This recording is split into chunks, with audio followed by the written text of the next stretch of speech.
Inner Voice, a heartfelt chat with Dr. Foojan. Break free from the forces holding you back. Get the life you deserve. Eliminate stress, reduce anxiety, decrease depression, and start living your full potential. Thousands have used Dr. Foojan Zeine's awareness integration theory, an evidence-based behavioral health breakthrough with incredible life-changing results. Getting rid of past trauma, having fulfilling relationships, increasing earnings, and living their best life. Now, the Foojan app is available to everyone. The app is Dr. Foojan Zeine's awareness integration theory in the palm of your hand. Download the Foojan app today. Hello, everyone. Welcome to the Inner Voice podcast, a heartfelt chat with my guests and you beautiful listeners and viewers. I'm Dr. Foojan Zeine. I'm a psychotherapist and author and the originator of the awareness integration theory. It's so great to be with all of you. For all of you who are interested in the awareness integration theory, please go to awarenessintegration.com. You can also go to the app, Foojan app, and you can practice every angle of your life, over 30 areas of your life on Foojan app. And we found this 60% fulfillment and satisfaction and improvement in every area of life that people have worked on the app. So Foojan app, go get it. And for all of you who are therapists or coaches across the world, please, we want to train you so that you can be also on Foojan app and people can utilize your services in a way that could be totally useful for them in their lives to create a fulfilling life. In this episode, I am so excited that I chat with Jeanine Cogan, who's a mindfulness meditation teacher and executive consultant. She's earned her PhD, a doctorate in social psychology, and has edited 2 other books and published many articles in the academic journals. She has studied and practiced in the tradition of Thich Nhat since 1996. She's a member of the Washington Mindfulness Communities Practice Council and received her Dharma name, Loving Peace of the Heart, in 2008. Her name reminds her that all she needs to be is at peace and in connection with her own breath. Jeanine is passionate about teaching meditation to others in the community, at conferences, and in the workplace, as well as weaving it into her professional coaching with her client. A former academic, Jeanine has edited 2 books and written more than 20 articles for professional journals. We are also joined by Mary Hillebrand. She's a former magazine editor and a writer and is now the teacher and enjoys teaching mindfulness to high school and adult students and other educators. And they talk about their new book, Tears Become Rain, Stories of Transformation and Healing, inspired by Thich Nhat Hanh. They offer an intimate encounter with the wisdom of the most influential monk and peace activist of the past centuries. Mary's Dharma name is Attentive Listening of the Heart. Reminds her that although she has often been able to impact others by using her voice, stopping to be fully present and listen and can be so powerful. This is an accumulation of so many beautiful authors, people who experienced amazing experiences, and they share with you what has happened for them, the journey that they've had, and who they are today. And every single story shares with you what it can be possible for you when you are with your breath, when you listen deeply, and when you take on the path of really getting to know who you are and the power in you. So you could check out www.tearsbecomerain.org. Now, you need to know that all profits from the sale of this book are being donated to Thich Nhat Hanh Foundation. We had an amazing conversation, and I hope you enjoy it as much as I did. We went through some of the experiences that each one of us have had. And I hope that listening to our conversation gives you as much as it gave me. Subscribe to this podcast, my YouTube channel, and connect with me through my website. I love to hear from you. You can go to FoojanZeine.com if you want to go through the app, Foojan.com, any of the social media, Dr. Foojan Zeine. I'm available to talk to you. Share with me your thoughts and I love to hear from you. So without further ado, here are Jeanine and Mary. Eliminate stress, reduce anxiety, and decrease depression. Dr. Foojan Zeine's awareness integration theory has helped thousands like you get incredible life-changing results. The Foojan app gives you her evidence-based treatment in the palm of your hand. Download today.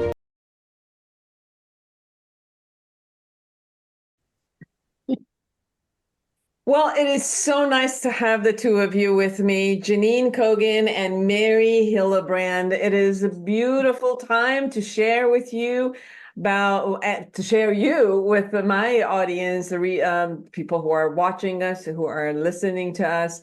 And you have created a volume of your experience and other people's experience. And you brought it in this beautiful book, Tears Become Rain. And these are stories of transformation and healing inspired by Thich Nhat Hanh. So first, I wanted to welcome you to the show. And then if each one of you shares a little bit about who you are and why Thich Nhat Hanh. Well, thank you for having us on the show, Foojan. We're really grateful. And so Tears Become Rain is a book that came out of our direct experience, Mary and I. And the idea, both of us, we met each other years ago when we were meditating as part of a community. And this particular community, we would listen to talks by Thich Nhat Hanh and read books by Thich Nhat Hanh. And so that's how Mary and I first met. And over time, for me, his teachings and the community of meditators really around the globe, because there's what we call sanghas, which means communities all around the world that meditate in this particular tradition and read his books and listen to his teachings. So I was wanting to come up with, it was right around the time that he had a stroke. So Thich Nhat Hanh had a stroke a number of years ago. And so he couldn't talk anymore. And I think we were all sort of processing this. I know I was. And I thought, I really want to give back to this community that gave me so much. And how could I do that?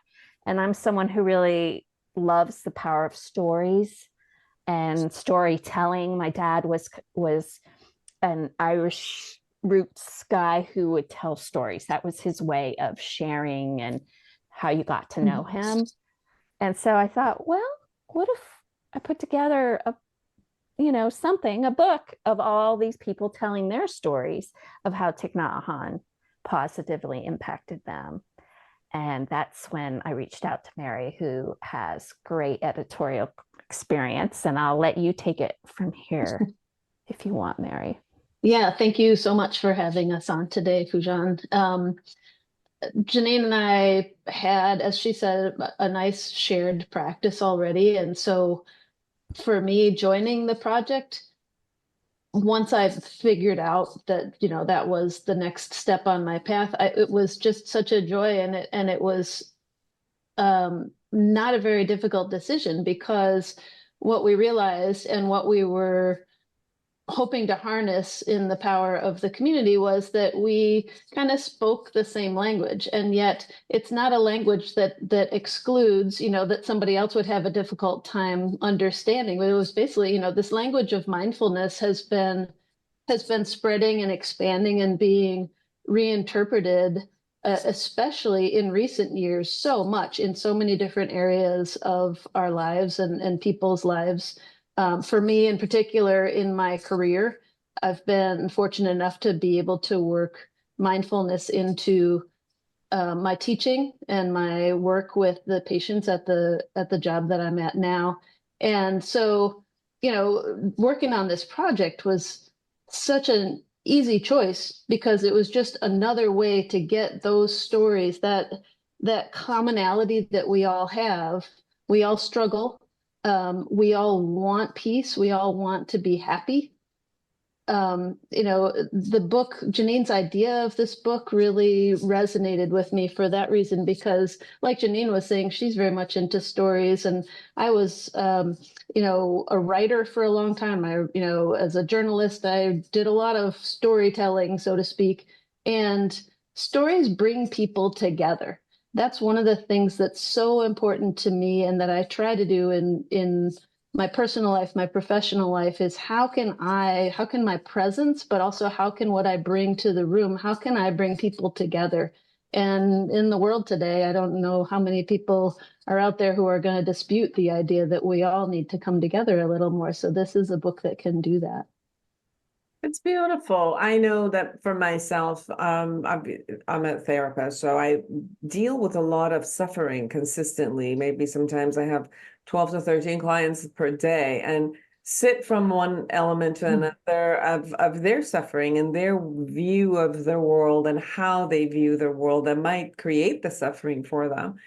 And I remember working with at the hospital and almost 3 years working with people who were deciding to terminate their life, and how to sit with them while they changed their mind. And, some didn't change their mind.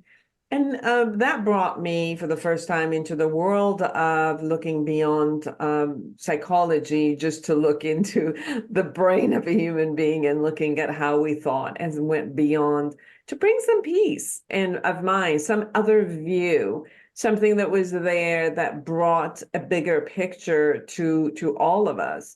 And as I heard you, Jeanine, you said that I wanted to bring back and give to the community, and the spirit that gave me so much. And I wanted to ask each one of you, what had that, Thich Nhat Hanh gave you in the spirit or in your heart, and how did the community, as all of you were together and brought so many of the voices and the stories of them together, has enriched not only you, the community, and now you are extending that richness to the world? It's a great follow-up question. I would say what it brought me, it also is articulated through a number of our contributors in the book. And it would be part 3, coming home to ourselves. So we have about 5 or 6 contributors from United States, Vietnam, France, and Norway, different those different countries. But so for me, it was really a coming home to myself. And what do I mean by that in terms of lived experience? I had kind of climbed the ladder of success. I had done everything that I had been told from my culture that would bring me happiness. So I had a doctorate, I had a good job, I was doing cool research, I had a condo, I had a cat, I had all these things. And what I noticed was I had this kind of, it was sort of this quiet or low grade, just under the surface, kind of a discontentedness, like an uneasiness. And it was subtle enough that I didn't notice it most of the time, but it was there. And when I was alone, this is before cell phones, I wonder now how many people miss these cues because they've got cell phones to keep them distracted. But anyway, when I was alone is when I would notice it, just sort of this like, I didn't feel comfortable. And so I thought, I also have a psychology degree, and mine's in social psychology. And I thought, there's something else, what is it? And it seemed like it was something spiritual I was seeking. So fast forward, it's about a year later, and I ended up meeting a woman when I moved to Washington, D.C., and she introduced me to meditation and to Thich Nhat Hanh. And I sat for the first time, meaning conscious breathing. I did meditation, breathing in, I feel my in-breath, breathing out, I feel my out-breath. And I was just doing that, noticing the thoughts as they came up. not getting caught in them, right? Just coming right back to the breath. And after doing that for whatever, 20 minutes, I had that fundamental sense of like a relief, like an exhale. This is it. This is what I've been looking for. It's been here all along. It wasn't out there. And it was just this sort of relaxing into the moment, relaxing into me, like a fundamental okayness. Like I'm okay fundamentally. And this moment is okay as it is. I was actually talking to a person this morning, and I said something, what you just said was the experience, which I found myself still inspired, motivated, wanting to move forward. But the energy was not around like do, and get. And it was this like, and it's like just being that, and then it just funnels through and it gets created. And yes, I'm going to do whatever it needs to be done in order to get created. But the anxiety and that edginess was no longer there. It's just what you just said, like be and experience the beauty of this, which when the time shows up and knowing what I need to do, then effortlessly I will do what I need to do in order to, the result to show up. It was very different where before it was like, let me see the goal, what it is that I need to do. I need to do these things. And, I got to. And that was more of like that tense way of being versus like you said, the breath. And just being with your breath, which is the most important factor. It seems like if it's not there, you're not going to live. And allow that to happen. This morning, I actually had this experience of constantly like allowing. Mary? Yeah, it's interesting that you said that because I've been thinking a lot lately about this idea of, for me, I'm a very kind of people-oriented person. I've chosen, teaching and therapeutic environments, for that reason, because I want to work with people. But when you asked, what did Thich Nhat Hanh give, or what did he provide? For me, I think it turned out to, among other things, be this assurance that I'm not alone, at the time that I was learning about Buddhism and I hadn't really, learned a lot about the various teachers, but it all sounded like something that really resonated with me. One of the things I was struggling with was that I had grown up in a very committed Catholic heritage and a family that went to church and was in all the community activities. I went to Catholic school. I did all the things. And even in my young adulthood, I tried to continue that. And I knew when I stopped to listen, being still shows us the way, right? When I finally stopped to listen, I knew that wasn't feeding me. It wasn't steering me the way I wanted it to. But I also didn't want to lose that, sense of community and support and togetherness. And, Thich Nhat Hanh really expresses the teachings of the Buddha well when it comes to many things, but certainly for me, when it came to the power of community and the importance of showing up for your community, and the community shows up for you. And he also, the very first book that I read by Thich Nhat Hanh was one called Living Buddha, Living Christ. And the whole point of the book was you don't need to let go of your heritage, and you don't need to let go of those things that were positive for you in your other religious practice necessarily in order to learn more and embrace and use the teachings of the Buddha. They can go together. And that was very freeing for me. Once I kind of processed that in my head, I just dove right in. I was like, yay, this is great for me. But the key, and I used it again this morning, 20 something years later, the key is being still shows me the way. This morning I was all frantic before leading a group because I hadn't led this group before, and I was all like that. And I thought, you know what? Whatever else you could be doing right now, don't do it. Just sit. Just sit. Breathe in, breathe out, and you'll know. And it sounds so simple. It is simple, and it's hard. It takes practice, but I'm really grateful for it. You talked about not being alone, and you guys have put this kind of poem in there from Thich Nhat Hanh, which is, I hold my face in my two hands. No, I'm not crying. I hold my face in my two hands to keep the loneliness warm. That is so beautiful, to keep the loneliness warm. Hands protecting, two hands nurturing, two hands preventing my soul from leaving me in anger. That is beautiful.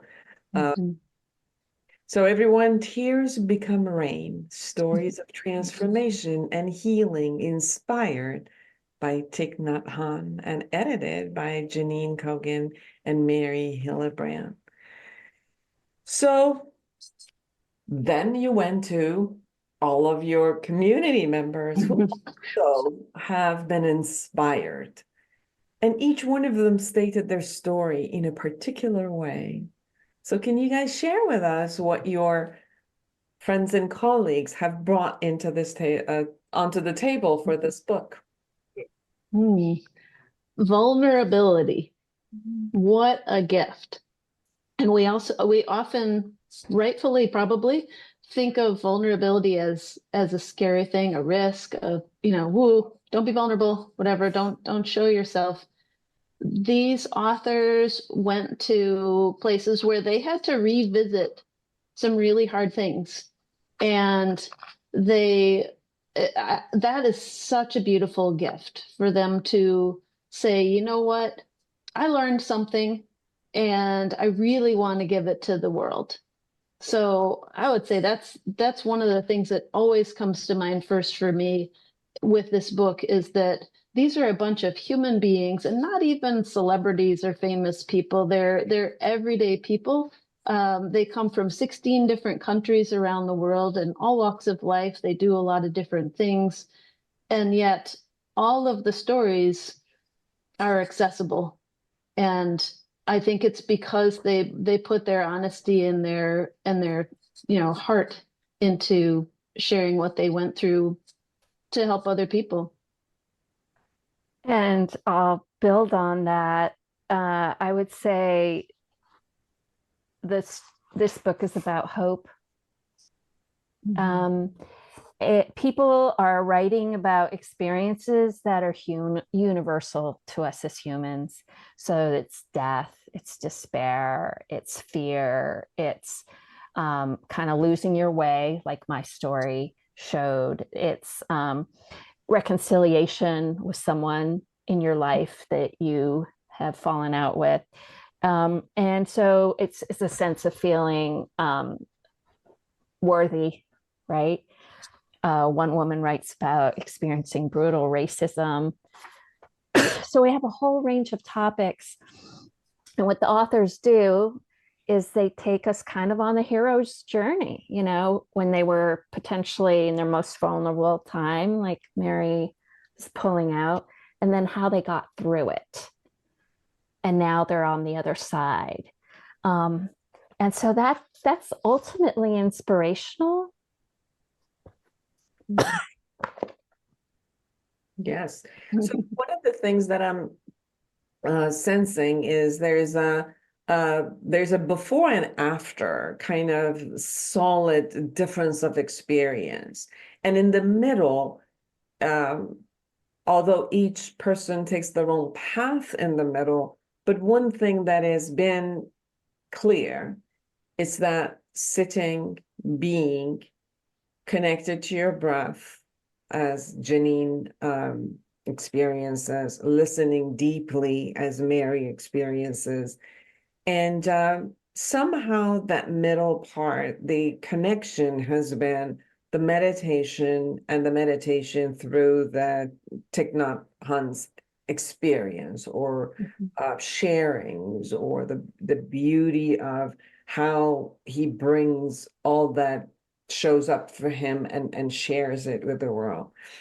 So each person has a before, and then as they go through this, there's a after, or there's a presence. Can each one of you not only share what your before and presence is a bit, but also in the middle, what really, out of all the things that you have experienced, not only through your meditations, but also through, and the reason I say this is because obviously I have interviewed with a lot of people who go through meditations. I do it myself. But the two of you chose to look at it because of the inspiration that was brought by Thich Nhat Hanh. So if you can share with us and the audience, what about Thich Nhat Hanh that has that? How come his words, how come his inspirations in between all the other inspiring gurus that are out there, something about what the transformation of his essence and his sharings brought some sort of a transformation for the two of you and your colleagues? Mary? Yeah, sure. Well, if we go in chronological order, right, the before part for me was, I was in my early 30s, and I think I'm not unlike a lot of people who try out meditation. I was at a place in my life where things just weren't right. I had left a job because I was completely stressed out and burned out. A relationship ended unexpectedly, because I wasn't paying attention. It was the right thing to do, but so there, sometimes we come to these crossroads and we feel kind of adrift, right? And Thich Nhat Hanh kind of has built on this idea that the Buddha originally taught about, using the teachings of mindfulness and coming back to our breath and being fully present as kind of a raft to get over, to get us to the other side or get us, through the rough parts. And that was kind of what I needed. I was reaching for a raft, right? And so, to the question of why Thich Nhat Hanh, what was it about him? And as is reflected in these stories in the book, Thich Nhat Hanh didn't make up Buddhism, right? There have been many, many teachers, and there are many, many different traditions and many different ways of practicing and learning about and studying and teaching it. But his way is very simple, without even beginning to suggest that it's not hard. And he acknowledges that there are a lot of things that go on to make it seem complicated, but his way of using the language made it very accessible. He quite often teaches in his own books and in his own talks. He teaches in terms of short stories as well, which is why Jeanine's idea of a book of short stories was so brilliant, because we knew one of the reasons why it worked so well for each of us individually was that you don't need to study, a big thick tome, or study for a certain amount of time before you get to experience or begin to glimpse that there's hope for you. Thich Nhat Hanh talks in very short vignettes, and that's what we wanted from our authors. We asked them to keep it short. Each of these could easily be expanded into pretty, compelling longer stories, but he simplified it. He made it accessible to me. And the other thing that really solidified it for me anyway was just his own presence, his own example. When someone tells me, be calm, but they're not calm, right? We often take the energy in as much as we take the words in. And so just being around Thai, as we often call him, it just means beloved teacher in Vietnamese, being around Thai automatically calmed me before I even heard him speak a word. And several of our authors write about that too. And it's not to say, okay, so sorry for all of you who are reading the book now, you don't get to do that because he's not around in his body anymore. That's not true, because all of us can be that. And that's what I'm really happy about in terms of the progress that I feel like I've made in terms of understanding this and making it a part of my life, is that every day at different times of the day, I remember that how I enter a room, how I am with the people around me has a huge impact. And it's because of his example. So today, I work as a teacher. I work in an environment where every single person I'm working with has been through tremendous suffering and has had really difficult things that they've had to deal with and are still dealing with.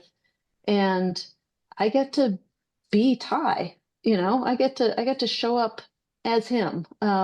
As one of our authors writes, Vicky MacArthur's story is called Ty in Disguise, right? Because she wrote actually about having to kind of come to terms with the fact that he was not going to be here in body anymore. And gosh, what does that mean? Like, where's he going to be? What are we going to do? And Ty said, but we are all interconnected. We, interbeing, right, is this idea that we carry each other with us. And so she wrote her story about going around being Ty at a retreat where he wasn't there.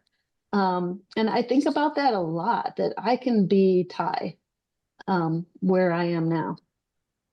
Beautiful. Jeanine? I would say what resonated with me so much with Thich Nhat Hanh was his emphasis on joy.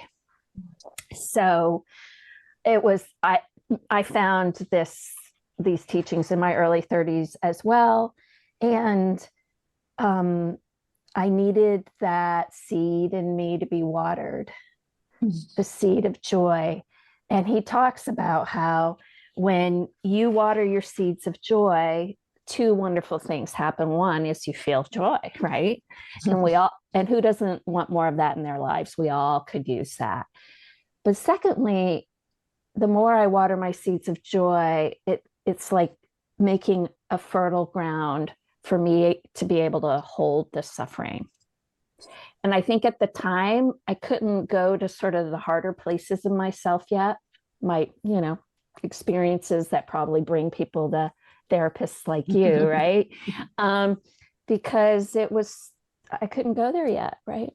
So by watering my seeds of joy over time, and I would say years, I was able to, now I'm able to go to those more difficult places, and I don't get overwhelmed, because when we strengthen our joy, we strengthen ourselves, and then we can hold things, we can hold it all with more wisdom and more capacity, As you guys were talking, it showed up for me as I remember coming from a very traumatic childhood, and then my conversation was, I have to fix it, So it was about fixing it. And even when I became a therapist, it was like I was going to find the tools to fix it. Anybody who wanted to be fixed, then we're going to fix it. And more, it's come that what you just said about the suffering is, for a long time, I thought suffering was bad. right? And it was more like I held like this negative connotation around it, that as soon as possible, we were going to go in war with suffering, and we were going to get you out of suffering, force you into the joy. And a lot more has shown up about, some people, including myself. I had to go through that suffering to create so much inner power.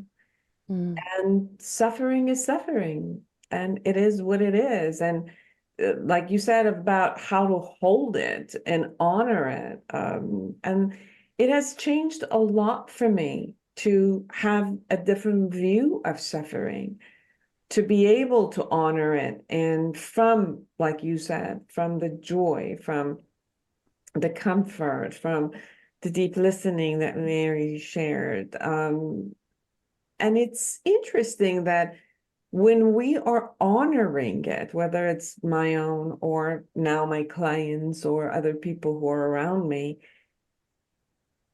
sometimes people choose to stay in the suffering because that's all they know. And even in that gives them the comfort. And some people choose to let it go and allow it to be, or they get comfortable with it, or they choose to let it go and never, never have the suffering again. But it has become more and more of this acceptance of all is well.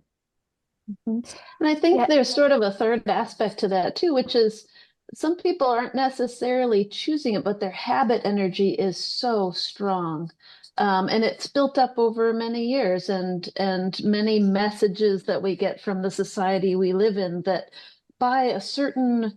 perhaps by a certain age, we should have X, Y, and Z, and that would mean that we've made it, or that we'll be free from suffering, or, we get these kind of these messages that set us up. And if we really have been striving for a long time based on that messaging, then it's really hard to undo the habits. Especially, I think a really powerful example of this is as we age, our bodies are of the nature to decline, right? Before we die, our bodies are already in the process of dying, right? Every moment. And we can cling to this idea that, hey, I'm whatever age I am, I should still be able to do this. Like, that doesn't seem old enough that I can't do this anymore. That's when we suffer. But when we recognize that this is a natural part of the process, and I think another aspect of that causes us to suffer is wanting this assurance that it's not always going to be like this. And one thing that I learned from this practice is and I'm not for a second going to say that I'm great at it and that I've got it all the time, but at least I'm remembering it, right? Which is learning to be okay with not knowing whether I'm going to be okay, right? Mm-hmm. Like, take that in for a second. Mm-hmm.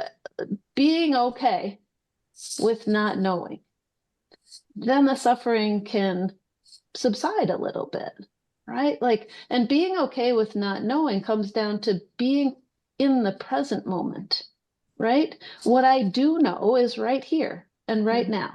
And as Jeanine said, joy, we all want joy. Well, I can find joy in the present moment if I look for it. And this practice and the process of watering those seeds within me, making myself available to joy, can make it much more accessible, and I can do it more often. And now I do it a lot. And I used to just suffer a lot, right? But a lot of that suffering was based on this notion I had that, well, if I can just get to whatever point, then I'll know that I'm going to be okay. Right now it's feeling rocky, it's feeling uncomfortable, or I'm all torn up inside, or whatever, or my loved one is.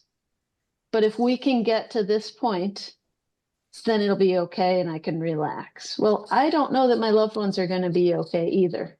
I want them to be, but I think that the way for them to be okay is to be present. When we're all present together, we've all probably, hopefully, had some of those moments where we're all together and we just look around at each other and kind of like laugh and enjoy that moment of like, look how we are right now, right? That's the key for me.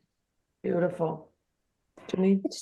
Thank you. Just wanted to add, I think what's so important is for us to just kind of accept and know it's true of every human on the planet that there'll be joy and there'll be suffering. There'll be both, right? And the more that we can relax into that, the better we'll be. Like, I think in a lot of religious traditions, or just growing up in at least American culture, you're always trying to avoid what's uncomfortable, right? Or avoid the suffering. And if you have it, often one of the first thoughts is, what did I do to deserve this? Well, you were born, you're a human. We all, you don't deserve it. It's just part of the human condition. And that for me was a real game changer. Mm-hmm. And I realized, we all have ups and downs. No, but nothing's wrong when I have a down, right? That's like beating yourself up when you're already having some sort of challenging time in your life or difficult emotion. But there's no, it's kind of like not making the distinction between good and bad. It just Mhm. is, like Mary's saying. And so just being with what is instead of rejecting it. Yeah, every time I go into this mode, and I got it that it's not, just being human, but, imagine that we were still living as one of these animals in the wild, that every morning as you woke up, the only thing you had to know is whether I was going to be eaten or not and what I'm going to eat. And suffering, with everything around it was just part of it is a part of everyday concept. But I think that as human beings, we think it shouldn't be. Right. Tears become rain. Stories of transformation and healing inspired by Thich Nhat Hanh, edited by Jeanine Cogan and Mary Hillebrand. We have about a minute or so for each of you to kind of see what is it we haven't shared and you really, really want people to know.